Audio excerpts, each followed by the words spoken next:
Olutalo lubaluseewo wakati wa Sipiika Anita Among, Sipiika wa Paalamenti w'eggwanga Uganda ssaako ne Lwemiyaga Country MP Theodore Ssekikubo. Jjukira ono y'omu ku bakulembedde ku bassenkulu ba Censure Motion eyagala okuba ng'eggyamu ba 4 commissioners abaagabana kye bayita Service Award oba akasiimo. Kulisayo yonna yonna gy'obadde mukwana wange gwe gy'oli eyeekumira ku UG Updates TV yonna gy'osinza okuba ng'otuwuliriza kutegeeza nti nno okola kyamaanyi nnyo okwekuumira ku UG Updates TV nkutegeeza nti okola kyamaanyi nnyo. Ngenda maaso n'okukubiriza gwe atanaakuba ng'osubscribinga muganda wange nkutegeeza genda maaso subscribinge, sharinga, commentinga, likinga tusobole okuba nga tuleeta emboozi oba information ey'enkyukakyuka mu ggwanga gwe mukwano gwange ali eyo ampuliriza eyeekumira ku UG Updates TV.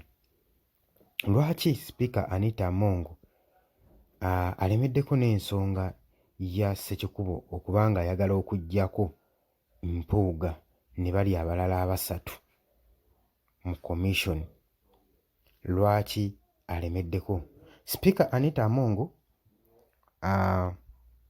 yawandiikidde Lwemiyaga Country MP Theodore Ssekikubo ng'amugamba lwaki alemerako nnyo n'okugenda mu maaso ne motion eno okuba nga aggyako ba commissioners mu Parliament omuli Mathias Mpuuga, Esther Fayoshani, Prose Akampulira ssaako ne Solomon Sseruwayi. Lwaki abanga alemerako nnyo bw'atyo ng'omukwano gwange ali eyo ampuliriza? Sipiika wa Paalamenti amwambalidde era olutalo lukyagenda mu maaso. Agamba lwaki olemerako nnyo ate nga ebyasaliddwawo eri omulamuzi wabiwulidde. Kaakati nno embeera bw'etyo wekyalabiseewo gwe mukwano gwange ali eyo ampuliriza. Birungi si birungi eri baganda baffe bano abaagabana ka Service Award omuli Mpuuga ne banne abalala.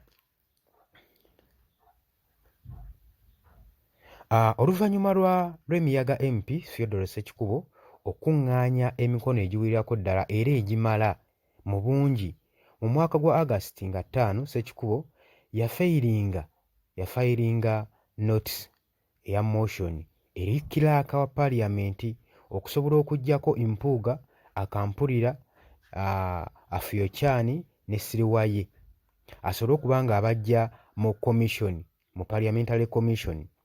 Sipiika Anita Among yagenda mu maaso n'okuba ng'ajjukiza Ssekikubo omubaka wa Lwemiyaga MP Theodore Ssekikubo olunaku nga May 2024 ng'agezaako omumujjukiza ng'amugamba nti ofiisi ya General Counsel yasavinga ne cases nnyingi nnyo omwali namba 0085 ku 2024 eya Betty Daniel. Parliamentary Commission yali mu nteekateeka okwapulayinga eri judicial reviews eziri against Parliamentary Commission ng'ebanja n'ebirala bingi nnyo. Era order yatoobwa okuyita ba Parliamentary Commissioners basobole okuba nga bateekawo decision eyakolebwa ku nga 6 May 2022 oba nga beegabira Service Award ba 4 commissioners ne ba bank benchers bano. Muno mwalimu ba commissioners ne leader of opposition amanyikiddwa Ssenkulu Mathias Mpuuga olw'okuba nga ekintu kino kye baakola kyali yirigo tekyali mateeka. Ekintu kino bagamba kyali yirigo era kyali unfair. Era bagenda mu maaso n'okugroundinga Betty application ye nga bayincludingamu sanctions eza payments eri former wa leader of opposition ne ba backbenchers. Ba commissioners beetaaminga oba beewa kye bayita service award kwegamba taamu eno eri aliened oba tetegeerekese nnyo ekintu ekitaategeerekeka kye baakola mu parliamentary payments era tekifoominga na party legitimate oba mu party legitimate kwegamba kibenefitinga bo nga bo era y'ensonga waaki kyaba akyuzinga okubanga be ba serving members aba parliament bennyini be beegabira akasiimo. Betty yagezaako okuwakanya ng'agamba nti no parliament newankubadde ba committees bagetinga involved nga process eno egenda mu maaso okusobola okuteekawo ekirowoozo kino ekyali illegal okubanga beegabira akasiimo. Era application eno era yali agiwinga ng'egamba nti wabeerewo okurespondinga actions ne complaints era nga eno egenda ku abuse ekikolwa ekyakolebwa mu buyinza n'okudistractinga n'okumismanaginga statutory body era n'okuvumirira constitution eyagala ntingibwa mu butuufu bwayo mu Uganda kwegamba eyali contrary. Ekikolwa kino kye baakola kyali kivumirira constitution ya Republic of Uganda era Betty yarespondinga naga parliamentary commission tiyalina nsonga n'emu oba eri mu mateeka mu justification okubanga basobola okubanga bakola decision ey'okwegabira oba ey'okuteekawo contraventions mu constitution y'eggwanga Uganda. Era bagamba nti ensonga eno eri controversy mu kkooti era bagamba bagezaako okukinoonyeza nti oba nti ensonga eno decision eno yali gye baakola ey'okwegabira akasiimo mu ennaku z'omwezi 6 May 2022 nti yali iligo oba teyali iligo, yali mu mateeka teyali mu mateeka ey'okwegabira. Mu mwaka ogwo mwe baagabanira 1.7 billion zibaloketinga mu budget nga bo nga kwega balinamu common interest ez'okubanga babenefitinga nga bo abana.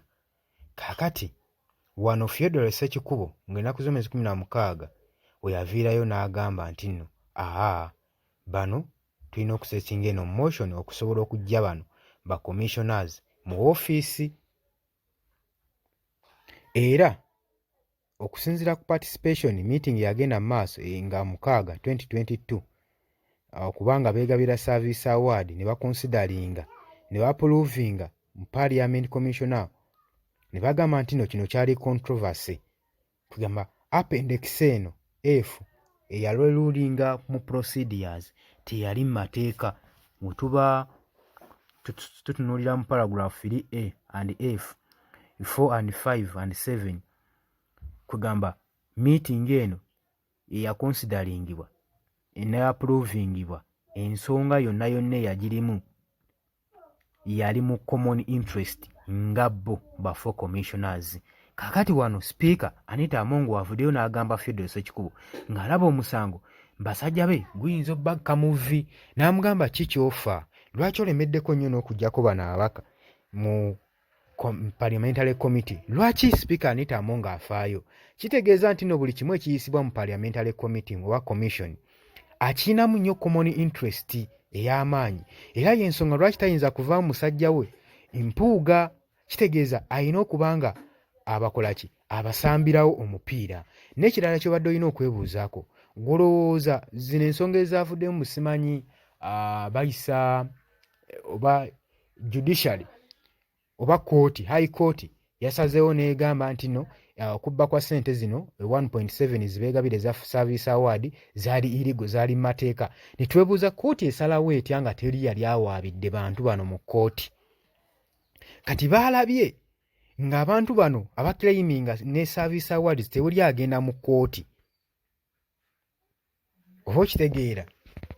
Baalaba nga teri abawawaabira mu kkooti, so nga singa waavaayo omuntu n'omu oba nga Ssekikubo n'agenda mu kkooti kyandibadde kibakolera, kubanga bandikunkumpanyizza eyo mu kkooti yaabwe ne basalawo omulamuzi asalewo bye baagala, naye nga tebalaba agenda atwala musango mu kkooti. Kati baavudde ne bagamba High Court yasazeewo omusango tebali simanyi byali mamenye g'amateeka, byali byaloketingwa mu bajeti. Lwa nsonga eyo yokka y'ensonga gye badde balina okuyitamu okusobola okweggyako ekiruyi kino gwe mukwano gwange ali eyampuliriza. Kati n'olaba Sipiika Anita Among alwanira abasajja be, kitegeeza waliwo ensonga ey'amaanyi. Ssente zino ogenda okulaloketingibwa mu Parliamentary Commission, kitegeeza Sipiika wa Parliament aba alinamu omukono gw'amaanyi. Ekyo kye kikulaga, era saagala bakuzibe maaso. Njagala ekyo nti okitegeere. Y'ensonga waaki ayambalidde Theodore Ssekikubo amuga, waaki olemerako nnyo, waaki ensonga tozita, waaki tobivaako, waaki abasajja tebaleka ne beeyagala mu bufunza ninga gaaki tetulekera emirembe. Yiyo ne kkooti olidde yasazeewo omusango baagusinze ani yabawaabira. Teri muntu n'omu yavaayo kubawaabira mu kkooti nti oba mwagabana Service Award, wabula bo baalabye nga kidireeyinze. Oba okitegeera? So ensonga zino zaalina kuggwera mu Parliament nga Ssekikubo yali akolekitinze emikono ne ziggwera awo. Kati emikono egyaweddeeyo kkooti evaayo etugambo yabitunuddemu, kkooti si yeesalawo ku nsonga eno, wabula Sipiika wa Parliament yalina okusalawo ku nsonga eno. N'olwokubanga tusuubiriza nti naye ayinamu omukono, ensonga lwaki kirabika ensonga zino azirinnyeemu eggere. Era wenjogerera Sipiika Anita Among ne Theodore Ssekikubo bali kabwanangu. Nyongera maaso n'okulamusaako, tuva ku Yugi Updates TV, ngenda maaso n'okusubscribinga gwe atannaakusubscribinga, sharinga, commentinga. Tubaagala nnyo, tugenda kubanga tukomawo gwe mukwano gwange leero ampuliriza.